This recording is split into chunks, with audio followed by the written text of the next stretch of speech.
অপেক্ষার অবসান হলো দীর্ঘ ৫৩ বছরের। ফ্লোরিডার কেনেডি স্পেস সেন্টারের আকাশ চিরে আগুনের গোলক ছুটিয়ে আবারও চাঁদের উদ্দেশ্যে রওনা হলো মানুষ। মার্কিন মহাকাশ সংস্থা নাসার আর্টেমিস 2 মিশনের হাত ধরে শুরু হলো এক নতুন মহাজাগতিক মহাকাব্য। সবশেষ ১৯৭২ সালে অ্যাপোলো 17 মিশনে চাঁদের মাটি ছুঁয়েছিল মানুষ। এরপর দীর্ঘ বিরতি।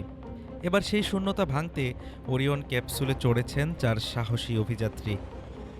নাসার Reid Wiseman, Victor Glover, Christina Koch এবং কানাডার জেরেমি হ্যানসেন।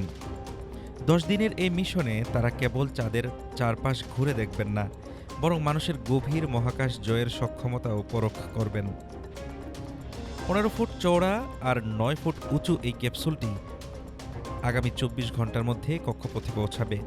সেখানে নানা পরীক্ষা নিরীক্ষা শেষে মিলবে চাঁদের পথে এগিয়ে যাওয়ার চূড়ান্ত সবুজ সংকেত। মিশন সফল হলে ২০২৮ সালের মধ্যে চাঁদের দুর্গম দক্ষিণ মেরুতে অবতরণ করবে মানুষ। উৎক্ষেপণ পরবর্তী সংবাদ সম্মেলনে নাসা প্রশাসক জেরেড আইজ্যাকম্যান জানান, নভোচারীরা নিরাপদ ও অত্যন্ত উৎফুল্ল আছেন।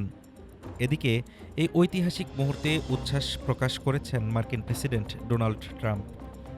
ট্রুথ সোশ্যালে দেওয়া বার্তায় তিনি একে আমেরিকার সাহসিকতার এক অনন্য দৃষ্টান্ত বলে অভিহিত করেছেন। আর্টেমিস 2 মিশন কেবল চাঁদে ফেরার গল্প নয়, এটি মঙ্গল গ্রহে মানুষের পা রাখার স্বপ্নের প্রথম সোপান। আবারও অজানাকে জয় করার নেশায় বুধ বিশ্ববাসী তাকিয়ে আছে ওই দূর আকাশের পানে। হাফিজুর রহমান তুষার, ঢাকা টুডে।